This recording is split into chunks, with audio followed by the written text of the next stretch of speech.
Hi friends, welcome to our channel Engineer Malligade. இன்னைக்கு நாம Engineer Malligadeல எதை பத்தின வீடியோ பார்க்க போறோம்னா அடதோசை மாவு பண்றது எப்படி அப்படிங்கிற வீடியோ பார்க்க போறோம். புதுசா பார்க்க போறோம் நம்ம சேனலை சப்ஸ்கிரைப் பண்ணிட்டு பாருங்க. நம்ம சேனல்ல மல்லிகடை பிளஸ் பிசினஸ் ரிலேட்டடா நிறைய வீடியோஸ் இருக்கும். ஃப்ரெண்ட்ஸ் ஏற்கனவே நம்ம மல்லிகடைக்கு இட்லி தோசை மாவு எப்படி பேக்கெட் போட்டு விற்கிறதுன்னு ஒரு வீடியோ பண்ணிருப்பேன். ஃபர்ஸ்ட் லிங்க்ல தரேன் பார்த்துக்கோங்க. அது நிறைய பேர் உங்க வீட்டுக்கு ட்ரை பண்ணி இட்லி எல்லாம் நல்லா சாஃப்டா வருதுன்னு கமெண்ட் பண்ணிருந்தீங்க. இப்போ நாம செகண்ட் லாக்டவுன்ல ஹோட்டல் வச்சிருந்தோம். நம்ம மல்லிகடை அடைச்சிட்டு ஈவினிங் அப்போ அடதோசை மாவு வீக்லி ஒன்ஸ் போடுவோம். அந்த டெக்னிக்கை உங்களுக்கு அப்படியே சொல்லி தர போகிறேன். இன்றைக்கி வீட்டுக்கு நீங்கள் இன்ஸ்டண்ட்டாக பண்ணலாம். இல்லை ஏதாவது ஒரு ஹோட்டல் ஏதோ சின்ன கடையாக வச்சுருந்தீங்கன்னா இன்ஸ்டண்ட்டாக அடதோசை மாவு பண்ணுறது எப்படி அப்படிங்கிற டெக்னிக் சொல்லி தரேன். ஃபியூச்சரில் பேக்கெட் போட்டு எப்படி சேல்ஸ் பண்ணலாம் பெரிய லெவலில் அப்படிங்கிறதையும் உங்களுக்கு சொல்லி தரேன் ஃப்ரெண்ட்ஸ். இன்றைக்கி இதுக்கு தேவையான 5 பொருள் சரிங்களா. நம்ம வீட்டுக்கு யூஸ் பண்ணுற சாப்பாட்டு அரிசி ஒரு 100 கிராம், துவரம்பருப்பு ஒரு 100 கிராம், கடலைப்பருப்பு ஒரு 100 கிராம், பச்சரிசி ஒரு 100 கிராம், தொளி உளுந்து ஒரு 100 கிராம். தொளி உளுந்து இல்லாட்டா நீங்கள் உருட்டு உளுந்தே எடுத்துக்கிடலாம். அப்புறம் உரப்புக்கு ஒரு 4-5 வத்தல் எடுத்துக்காங்க. ஒரு ஸ்பூன் சீரகம், அப்புறம் கொஞ்சம் காயப்பொடி சரியா. ஃப்ரெண்ட்ஸ் இதில் முக்கியமாக கவனிக்க வேண்டிய டிப்ஸ் 2 விஷயம்தான். உளுந்து நல்லா புது உளுந்தாக இருக்கணும் சரியா. பழைய உளுந்தாக இருக்கக்கூடாது, புது உளுந்தாக இருக்கணும். தொளி உளுந்துனாலும் ஓகே, உருட்டு உளுந்துனாலும் ஓகே. தொளி உளுந்துனால நீங்கள் தனியாக ஊற போட்டு தொளி எடுத்துக்காங்க.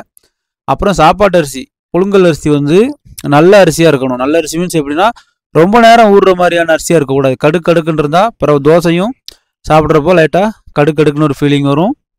இப்போ இவ்வளோ தான் இதோட தேவையான பொருள். உங்களுக்கு எல்லாம் மெஷர்மெண்ட்டோட கரெக்டாக காமிச்சிருக்கேன். நான் ஏற்கனவே ஒரு சில வீடியோவில் சொல்லியிருப்பேன். இந்த மாதிரி வெயிட்டிங் ஸ்கேல் ஒன்று வாங்கி வச்சுக்காங்க. உங்களுக்கு மெஷர் பண்ணி பண்ணுறதுக்கு கரெக்டாக இருக்கும். அல்லது நம்ம பண்ணுறது சரியாக வருதா அப்படிங்கிறத செக் பண்ணுறதுக்கும் உங்களுக்கு சரியாக இருக்கும். இப்போ நம்ம எல்லாத்தையும் ஊற போட்டுடலாம். இப்போ நம்ம எல்லாத்தையும் போல் ஒரு வெசலில் ஊற போட்டுடலாம்.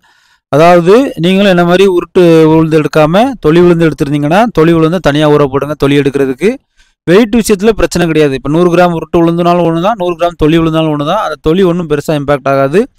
அதே மாதிரி சாப்பாட்டு அரிசியை கவனிச்சுக்காங்க. ரொம்ப நேரம் வேகுது, கொஞ்சம் ஹார்டான அரிசினா கூட ஒரு அரை மணி நேரம் ஊற போடுங்க சரி. இப்போ மொத்தமாக எல்லாத்தையும் நல்லா ஒரு வாஷ் பண்ணிடுங்க. ஒரு வாஷம் 2 வாஷம் நல்லா பண்ணிவிட்டு ஊற போட்டுருங்க.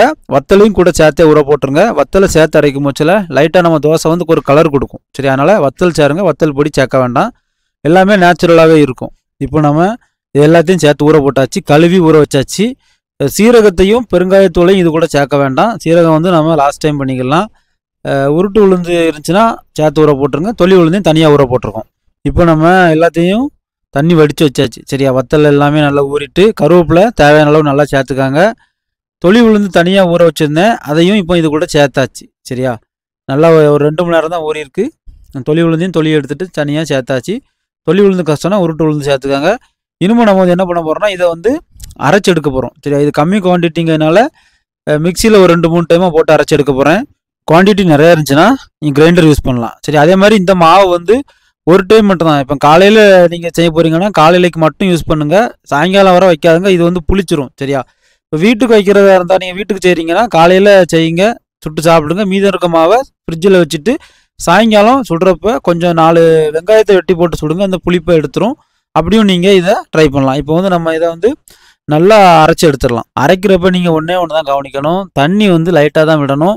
ரொம்ப கட்டியாகவும் அரைக்கக்கூடாது, ரொம்ப நைஸாகவும் அரைக்கக்கூடாது. ரொம்ப நைஸாக அரைச்சா தோசை பிஞ்சு வந்துடும். ரொம்ப கட்டியாக அரைச்சா தோசையை நீங்கள் விரிக்கவே முடியாது, அப்புறம் வேகாமல் இருக்கும் இந்த தோசை ஏன்னா அடை தோசை அப்படி தான் உள்ளுக்குள்ளே வேகாமல் இருக்கும். தோசை கொஞ்சம் மெத்தாக தான் போட முடியும், நைஸாலாம் அந்தளவுக்கு போட முடியாது சரியா. ஓகே ஃப்ரெண்ட்ஸ், இப்போ அரைக்கிற டைமே சீரகத்தை இந்த டைமில் ஒரு டைமில் சேர்த்து அரைச்சிருங்க சரியா. சீரகத்தை சேர்த்து அரைச்சிருங்க. கொஞ்சம் நல்லா கட்டியாகவே அரைங்க. லாஸ்ட்டாக உப்பு போடுறப்ப நம்ம லூஸ் பண்ணிக்கிடலாம். ஒருவேளை மாவு டைட்டாக இருந்துச்சுன்னா உப்பு எப்போ போடணும் அப்படின்னா நீங்கள் எல்லாத்தையும் அரைச்சி முடிப்பீங்க தெரியுமா. அரைச்சி முடிச்சுட்டு லாஸ்ட்டில் இப்போ நம்ம பெருங்காயப்பொடி போக்குறோம் சரியா. எல்லாம் முடிஞ்சிட்டு லாஸ்ட் காயத்தூள் சேர்த்துட்டோம். உப்பு எப்போ போடணும்னா நம்ம அந்த மிக்சி ஜாரை கழுவுவோம் தெரியுமா, அதுக்கு இந்த இவ்வளோ குவான்டிட்டிக்கு 10 கிராம் சரிங்களா. நம்ம மொத்தம் எடுத்த அளவு 1/2 கிலோ, எல்லா பொருளும் சேர்த்து 1/2 கிலோ எடுத்துருக்கோம். இதுக்கு உப்பு கரெக்டாக 10 கிராம். 10 கிராம் அளந்து இந்த மிக்சி ஜாருக்குள்ளே போட்டு நல்லா அலசும் போச்சில் உப்பு கரைஞ்சிரும். அப்புறம் அந்த மாவு கூட சேர்க்கணும். ஏன்னா நம்ம கல் உப்பு தான், அதான் ஸ்டாண்டர்டு. எனக்கும் அளவு சரியாக இருக்கும், உங்களுக்கும் அளவு சரியாக இருக்கும். இப்போ கரெக்டாக 10 கிராம் கல் உப்பு எடுத்து மிக்சி ஜாருக்குள்ளே போட்டு நல்லா கரைச்சி உள்ளே சேர்க்குறேன். அப்படி சேர்த்தா தான் சரியாக இருக்கும். நீங்கள் ஒருவேளை உள்ளே போட்டு அரைக்கும் போச்சில் கல் உப்பு அங்கங்கே திட்டாக இருந்துட்டுனா பிறகு கஷ்டமாயிரும். ஓகே, இப்போ நம்ம உப்பு போட்டாச்சு, நல்லா கரைச்சி ஊற்றுறோம். இந்த ஸ்டேஜில் வந்து நீங்கள் வந்து மாவோட திக்னஸை பொறுத்து தண்ணி சேர்த்துக்கிடலாம். சரி, இப்போ ஓரளவு நம்ம டைட்டாக தான் வச்சுருக்கோம், தண்ணியும் ரொம்ப கம்மியாக தான் சேர்த்துருக்கோம். இப்போ தாளித்து ஊற்றுறதுக்கு ஒரு 10 சின்ன வெங்காயம், ஒரு 3 வத்தல், கொஞ்சோண்டு கருவேப்பிலை, கடுகு, இது உங்கள் தேவையான அளவுக்கு எடுத்துக்கலாம் ஃப்ரெண்ட்ஸ். அதாவது தோசை ஃபுல்லாகவே நல்லா வெங்காயமாக ஒரு இதுலேயும் கிறிஸ்பியாக இருக்கணும்னா வெங்காயம் நிறையா சேருங்க. உரப்பு அதிகமாகனா உங்களுக்கு கொஞ்சம் வத்தல் சேர்த்துக்காங்க. கருவேப்பிலை போடுறது பிடிக்கும்னா அது அதிகமாக சேர்த்துக்காங்க. கொஞ்சம் கொஞ்சம் எல்லாத்துலேயும் கொஞ்சம் கொஞ்சம் சேர்த்து இதை வந்து நம்ம தாளிசம் பண்ணி உள்ளே சேர்க்க போகிறோம். தாளிசம் பண்ணி உள்ளே ஊற்றுற டைம் வந்து கொஞ்சம் கவனமாக இருக்கணும். ஏன்னா வெங்காயம்லாம் ரொம்ப தீஞ்சிட்டுனா அந்த கசப்பு டேஸ்ட் உள்ளே வந்துடும். அதனால் தீயாமல் நல்லா கோல்டன் ப்ரௌனாக நல்லா தாளிசம் பண்ணி ஊற்றிக்காங்க ஃப்ரெண்ட்ஸ். இப்போ அடுத்து வந்து தாளிசம் பண்ணி ஊற்றின பிறகு நீங்கள் இதை கிண்டி பார்க்கும் போச்சு உங்களுக்கு வந்து மாவு வந்து எந்தளவு டைட்டாக இருக்குது எந்தளவு லூஸாக இருக்குன்னு தெரிஞ்சிடும். ரொம்ப டைட்டாக இருந்தால் லைட்டாக மட்டும் தண்ணி சேர்த்து லைட்டாக லூஸ் பண்ணிக்காங்க. அப்படின்னா தான் தோசையும் நல்லா திக்காக சூப்பராக வரும் ஃப்ரெண்ட்ஸ். இப்போ வந்து நம்ம ஒரு 2 தோசை உங்களுக்கு ஊற்றி காமிக்கிறேன். அந்த சைடு கேப்பில் இதோட செலவு என்னன்னு நான் உங்களுக்கு சொல்கிறேன். ஃபஸ்ட்டு வந்து துவரம்பருப்பு 100 கிராம் 20 ரூபா, இன்றைக்கி சாதாரண ரீட்டைல் ரேட்டே சொல்கிறேன். கடலைப்பருப்பு 100 கிராம் 12, பச்சரிசிக்கும் புழுங்கலரிசி ரெண்டுக்கும் சேர்த்து ஒரு 10 ரூபா போட்டுடலாம். அப்புறம் தொளி உளுந்து இல்லைனா உருட்டு உளுந்து அதுக்கு ஒரு 100 கிராம் 15 ரூபா போட்டுக்கிடலாம். அப்புறம் வத்தல் சீரகம் இதுக்கெல்லாம் சேர்த்து ஒரு 10 ரூபா போட்டுக்கலாம். கடுகு வெங்காயம் வத்தல் இதுக்கு ஒரு 10 ரூபா போட்டுக்கலாம். ஆயிலுக்கு ஒரு 6 ரூபா போட்டுக்கலாம். அப்புறம் மிக்சியில் அரைக்கிற மாவுக்கு கரண்ட் பில் ஒரு யூனிட் ஒரு 7 ரூபா போட்டுக்கலாம். கேஸுக்கு வந்து ஓவராலாக இவ்வளோ தோசை சுடுறதுக்கு ஒரு 50 ரூபா போட்டுக்கிடலாம். ஓகே ஃப்ரெண்ட்ஸ், இப்போ தோசையில் எவ்வளோ வரும்னா 15லேருந்து 20 தோசை சாலிடாக வரும். சரியா, இப்போ வந்து ரொம்ப விரிக்கவும் முடியாது, ரொம்ப கெட்டியாக வைக்க முடியாது. கரெக்டாக மீடியமான தோசை வந்து கரெக்டாக ஒரு 20 தோசை 15லேருந்து 20 வரும்.